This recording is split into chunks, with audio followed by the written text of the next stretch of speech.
Hello everyone, I'm Dylan Nix, the writer-director of Sharp Candy, and this is the audio commentary for episode 1, Janey's Night. Sitting here with me is Brittany Groy. What's up, Doc? Hey man,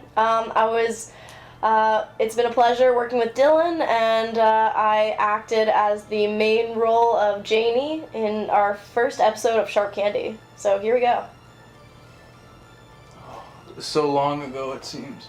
Yeah, it's crazy. I'm pretty sure it was actually around Halloween. It was definitely a few months ago, so it almost seems months ago. We're almost in. It was almost a year ago. Yeah. I guess if we're dating this commentary, it's been a year since we started shooting Sharp Candy, but that's incredible. If you're listening to this in the future, then it's been years ago. Well, hopefully by that time there's many seasons of Sharp Candy. I doubt it. I doubt it. But no, I really have to say thank you for being a part of this, because back when we made this, it was just a short. It was originally just called Sharp Candy, and it was just a short film, and I wasn't really going to turn it into a series, but I kind of just caught the bug, and I thought of a cool story and to kind of splinter off into. So yeah, no, I totally agree. I remember when you had asked me to come on to this project, you basically, that was it. Yeah, you just wanted to make a really cool short film about Halloween themed, and I'm really inspired that you literally do everything as far as directing, cinematography, editing, and you're basically doing it with a camera, a small mic, and maybe a handful of people, and the dedication to what the project has turned into is really inspiring. So I think that's great that this is what it's evolved into. Well, I mean, this one was just us.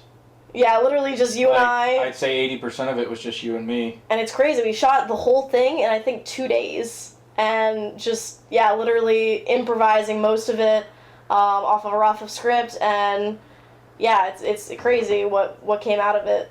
We did this in 2 days? Yeah. It wasn't more? Mm-mm. Well, just to show you folks, my memory sucks.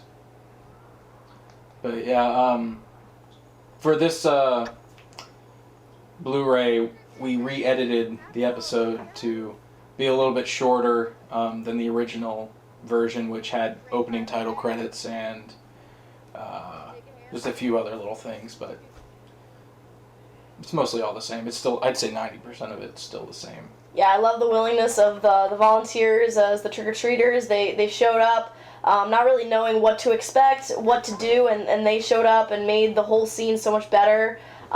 We improvised a few lines, like here, he calls me a bitch, and just the commentary, the dialogue is really witty and sarcastic, and I think that makes the audience really appreciate it even more. I remember laughing so hard when he first, like the way he looked at you when you were like, what are you supposed to be? He just because you just said that, and then he looked at you. It was the funniest shit. Yeah, it was totally improvised. You didn't really give them any direction. They just showed up, and they were totally natural. They were really enjoyed being there and helping us out, and it made the short so much better that they were willing and dedicated to their roles. Well, I mean, what was really cool is that, like, a lot of those people are really great friends of mine, and the little kid in the zombie costume, he showed up with that costume, and I had the scarecrow costume that someone else was in, and when I saw those two together, like, and that's one of our posters, those two, that's how the idea for the entire series kind of blossomed, because I thought about those two trick-or-treaters, how cool they look side by side, so I was like, I want to see more of these two, like, I want to see a story with them, so episode 4 is about them, and they're you can kind of see Easter eggs about them in episodes 2 and 3, and it was just kind of a happy accident that that kid had that cool zombie costume, and yeah, that sparked that inspiration. That's incredible. Oh, hi. Happy Halloween. And this is my house, by the way. We shot this in my house, and we didn't really even have to put up that many Halloween decorations, because that's just how my house looks all the time. Yeah, props to Dylan's old roommate and good friend Gunnar that stepped in and helped us out. Yep, played the old bitch. And now he doesn't live here anymore. The fucker. Off to better things, but we had the pleasure of working with him. He, again, improvised this whole scene. He nailed it, made it really easy for me to feed off of his energy. Again, the dialogue is just really witty and sarcastic, just really back and forth, but it's really interesting that you don't really know where the story's going or what's really going on until the end, and then it just hits you like a train. This character is really important in the story, but you don't really know it at the time.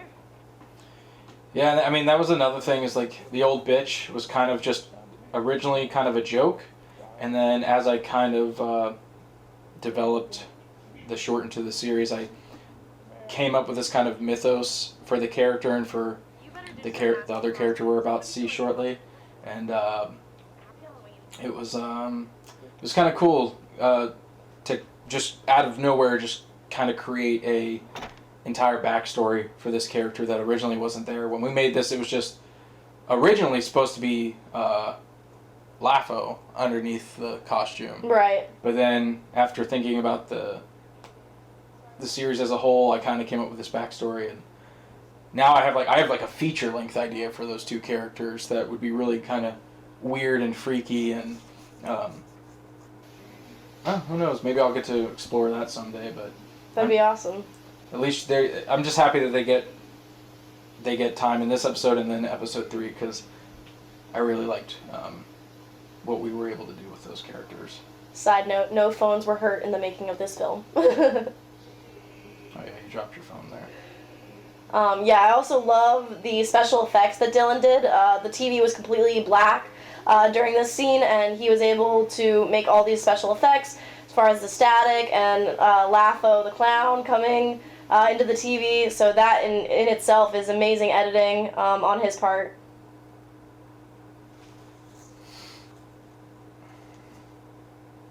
It's alright. And yeah, like I said, Dylan just really, honestly, we don't rent equipment, we don't buy equipment, we shoot on what we have, we use the resources that we have, so it's awesome to see some of these shots come together that have a lot of, like, motivation. There's a theme to what we're shooting. It's not just us gunning it. I mean, most of the time it is, but there is a lot of creative thought that's put into it as well. Well, I mean, don't get me wrong, I'd love to do things a little bit more professionally and have the ability to have all kinds of lights set up and even have better camera equipment, because I'm not gonna lie, I'm not really a cinematographer, and so I know how to throw a shot together, but that's about it. And I'd love to have the means to have somebody edit and set up lights and work the camera, but a lot of it, you're right, it's just usually just me and a couple actors, maybe 1 or 2 people to help out. But I would just like to note that in this scene, I had no idea when you were writing the story that this is what was going to happen next. And this scared the shit out of me. Literally watching it, when I first watched the movie, I was blown away. I did not expect that at all. So I can't imagine what people thought of it when they first watched it either. And I just love how you really embrace the character of Lafo. I mean, it's like you're a totally different person. There's a whole backstory to the character, and you really just embrace it, and you're just incredible at it. Oh, well, thanks. It's always interesting when I play that fucking guy. He is certainly a character. And again, it's just, again, the dialogue, it's just really witty. It's supposed to be this serious situation. I mean, a clown magically just appeared in her house on Halloween night, and it's just hilarious. You're trying to break in the door, and it's just this back and forth, sarcastic humor, which I think just makes the story so much more entertaining. Well, I mean, what's funny about Lafo is, he just magically appeared in the house, but now he won't go through the door. Right. That's purposeful. He's just fucking with you. He obviously could get in if he wanted. Because, like I said, story-wise, this takes place after episode 3, and hopefully if you're listening to this commentary, you've already watched episode 3, because, spoilers, Lafo gets killed in episode 3, but the old bitch resurrects him as like a ghost, and that's how he's able to fuck with Janey in this episode through the TV and magically appear in the house and fucking warp the environment. Because if you notice in this episode, Laffo never really kills anybody. He's just like a ghost, kind of. Just wreaking havoc on me, basically.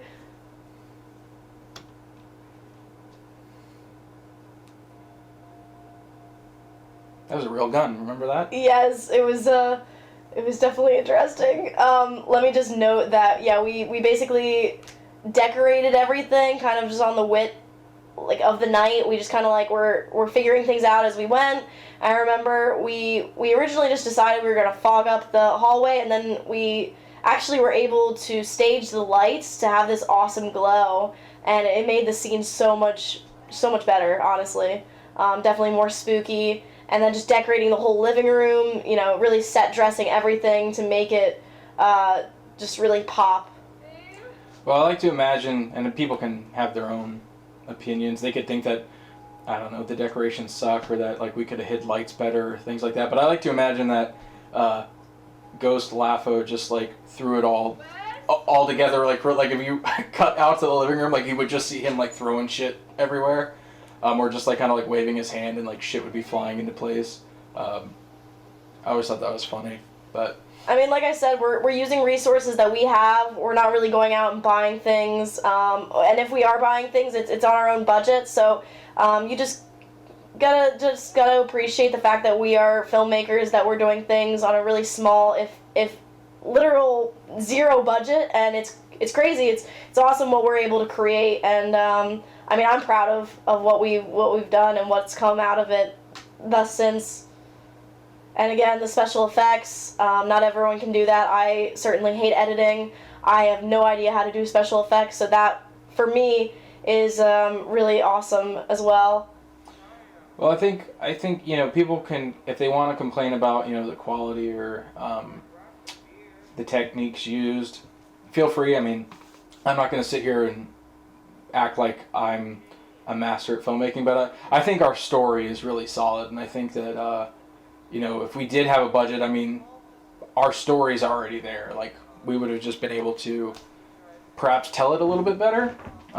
Like, for instance, the set you're in right now, in the novelization, I wrote it so that like the floor was originally supposed to be like covered with like grass and like supposed to be a cemetery. Obviously, I mean, with time, I guess we could have set that up. It would have been a mess, and it would have been a lot to do. And I mean, we shot this in 2 days, so we didn't really have time to do that. Because, like I said, it was just something we were trying to film in time for Halloween at that time. It wasn't trying to be the first episode of a series.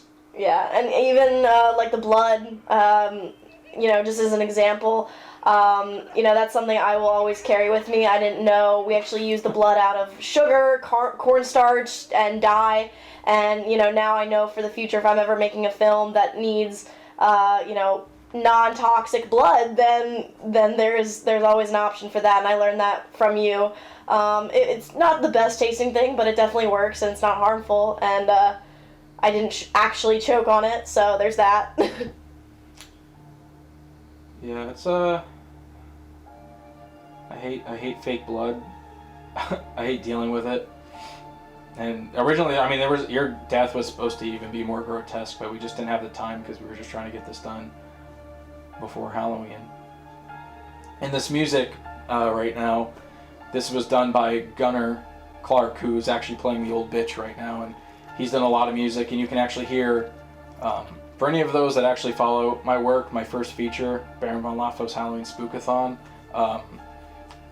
the theme of Baron von Laffo is in this song, so that's pretty kind of cool to hear, just the notes, the same notes that Gunnar was able to bring back for this. It's kind of nice, at least for me to know, or anybody that follows my work. I love, because I didn't really know where the story was going, what you anticipated for the editing. I thought pretty much when Laffo came out and killed me, that was the end. No, boom, bitch, the bitch comes back, and she, or he, I don't know, comes back and wreaks even more havoc, you know, seeks revenge on me, and there you have it. I mean, it's crazy to see it back after so many months and see what we created. And just to make a side note on like you said, the story, you know, I since then have made my own film that was inspired, and the original story was written by you, and I wouldn't have been able to make that film without the inspiration of your story. And I really enjoy how creative you are with your stories. I haven't seen any of the other episodes, but I'm really looking forward to what you've come up with and where the story has led from this episode alone. Well, we'll definitely have to, I mean, I'm going to try and have a premiere, so I'll definitely invite you. And yeah, I mean, it was kind of a trade-off. I gave you the script for your short, and for a trade, you were in this, so I mean, it kind of worked out. And I mean, your short film turned out great. And yeah, thank you for being a part of this commentary, and thank you for being a part of this project. And yeah, absolutely. It's been a pleasure working with you, and I'm excited to work on future Archeo production films. thank you so much. Peace.